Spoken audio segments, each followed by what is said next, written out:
So, welcome to our communication on dilations on the coordinate grid. So, the student expectation is that by the end of the class, you understand how to expand a figure, whether it's a quadrilateral or a triangle or a hexagon or a pentagon, on the coordinate grid. The thing with a coordinate grid is that you can expand in any direction. So we always come up with the question, well, which way do I go with it? Okay? Well, our dilation simply means to change something's size. So when we're talking about dilations, we're also talking about scale factors. And the scale factors are the degree by which we change our original figure, whether we make it great big or itty bitty. Okay? That's what our scale factor does, and that's a word we're going to use a lot today.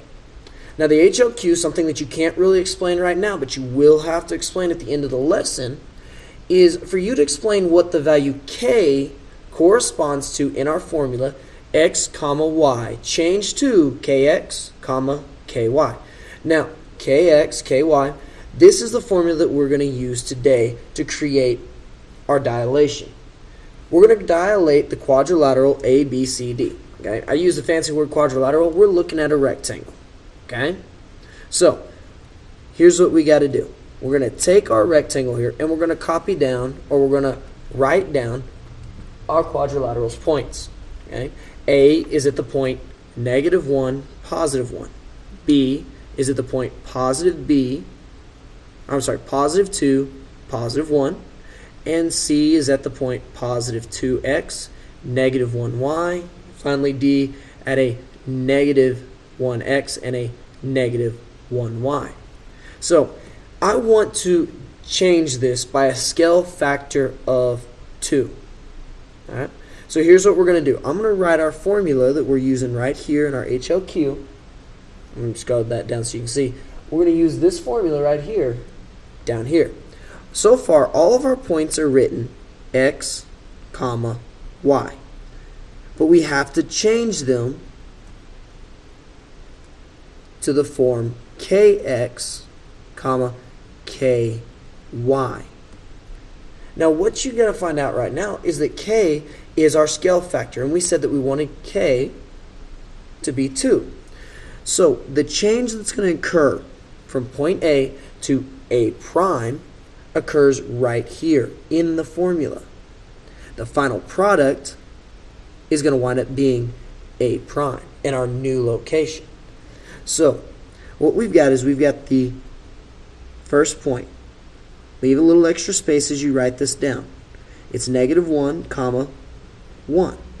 Well, I have to multiply each one of those points by the value of k. And again, our scale factor, the k that we are using, is 2. So what I've got is 2 times -1, comma, 2 times +1. Well, 2 times -1 is going to give me the A prime point. Let me switch pins for just a moment. It's going to give me the A prime point of -2. See if I can get my pin to write. All right. It's going to give us the point of -2, comma, well, 2 times 1 is +2. So in our dilation, when we're dilating point A by a factor of 2, our new point is going to be A prime at -2, +2. So I'm going to come over here and plot that real quick. -2x, +2y. This location is A prime. Okay, let's double check. Let's look at B real quick. So B, same way, we're going to have our 2 for our scale factor times 2, because that is our x value, comma, 2 for our scale factor times 1, comma, and how is that going to change? What's the final product going to be? Well, that final product is going to be B prime. So we wind up with, open parentheses, 2 times 2, 4, comma, 2 times 1, 2. So we're looking for the new point, 4, 2. So we got to go over from our origin, 1, 2, 3, 4. There's our x, up, 1, 2.